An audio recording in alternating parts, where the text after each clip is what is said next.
Hey everybody, it's John Reinhardt here with Reinhardt Group LLC, and wow, the video about my mom calling the cops on the ATF agents that came to her house has absolutely blown up. I think right now as we sit, we're at over 500,000 views. So thank you, seriously, thank you for everybody that participated. Thank you for all the likes, all the comments, and all the new subscribers. Welcome everybody. I also appreciated all the support that I got in the comments section. I appreciated it, my brother appreciated it, and my mom appreciated it. But one comment that I saw over and over again was just more people wanted to see the actual incident. Like, what does it really look like when the ATF comes and knocks on your door? As promised, I have that footage. So today, I've compiled a video of all the Ring doorbell security footage that made my mom call the cops on the ATF, the incident specifically where it looks like the ATF agent tries to get into the house. So I need you to comment your opinion on what exactly you think happened when I show that part of the footage. Make sure your doors are locked. And make sure you hit that subscribe button because I also have footage and audio of everything the ATF agents said to us, how they said it, and how we responded.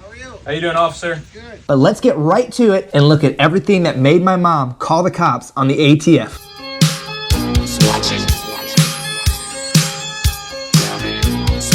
All right, so what we have here is the Ring doorbell security camera footage from my parents' house. This is where the ATF originally went when they were looking for my brother. Coming down the road is gonna be a red Ford Explorer, not a Mercury Mountaineer. Thank you for everybody that corrected me.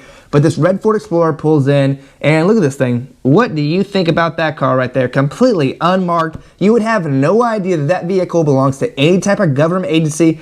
That's what the ATF is out driving around in, just normal, completely unmarked vehicles. You would have no idea. So they get out of their normal, completely unmarked vehicle and walk up to the front porch. My mom is getting notifications the entire time, hey, someone's at your door, someone's at your door.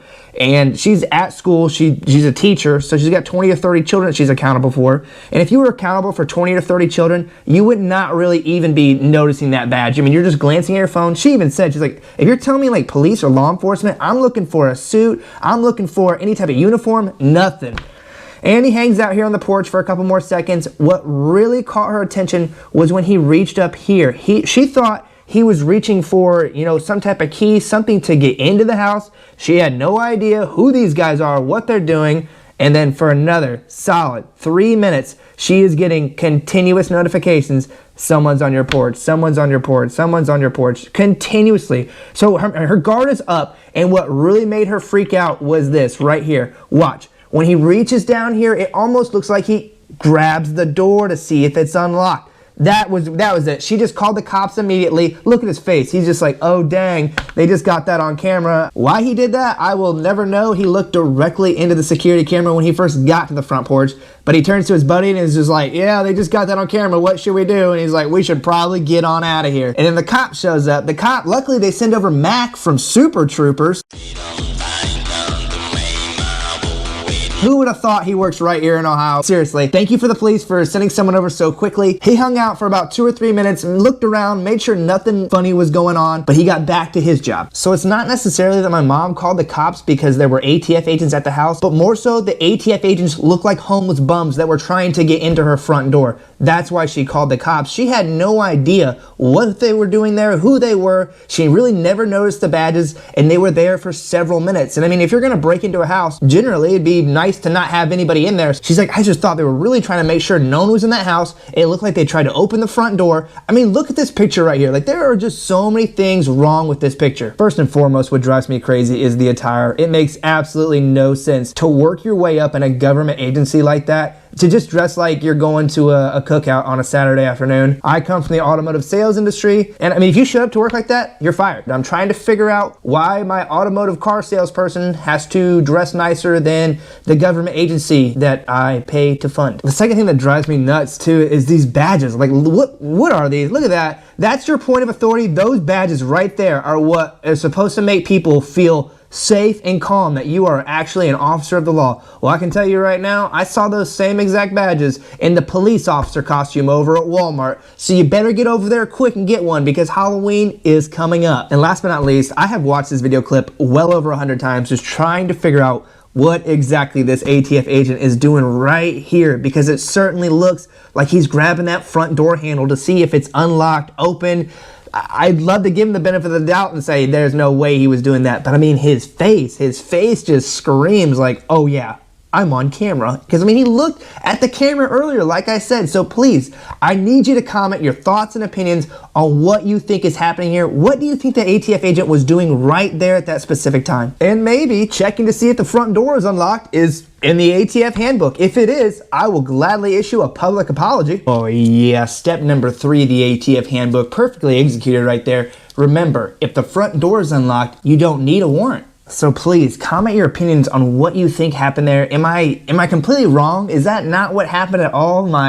Am I crazy? If I'm crazy, please tell me. But it really looks like he reached down there to try to grab that door handle to see if that door was open. And I just hope this is a huge call to action for everybody that you have to keep your doors locked. No matter how nice of a neighborhood you live in, no matter how nice your neighbors are, you have to keep your doors locked. You just never know what's gonna happen. I'm trying to give this young man the benefit of the doubt and say that no, he was not trying to open that door. He was not trying to see if it was unlocked, but I mean, watching it over and over again, it really looks like that's what he was doing. And this video is based off the video my mom called the cops on the ATF, where I outlined the entire experience that we had with the ATF, how everything shook out, what it was all about. I would advise you to check that video out. It can't be that bad of a story. It's got 15,000 likes right now here as we sit. So yeah, pretty exciting stuff. I also did a video about everything that we learned from this entire experience. I mean, this was, like I said, this caught us off guard. This was totally out of the blue.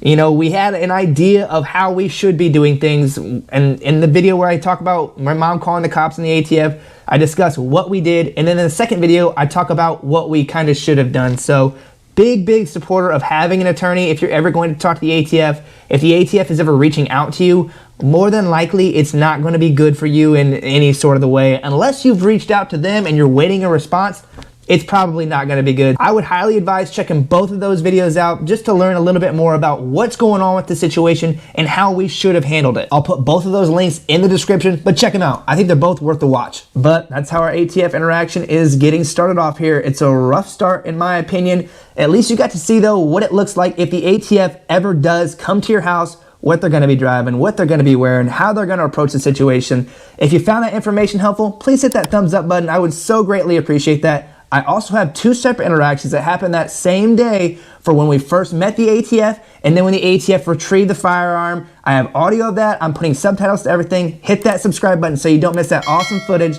This is John Reinhardt here with Reinhardt Group LLC. Stay out of the way of the ATF and please be safe.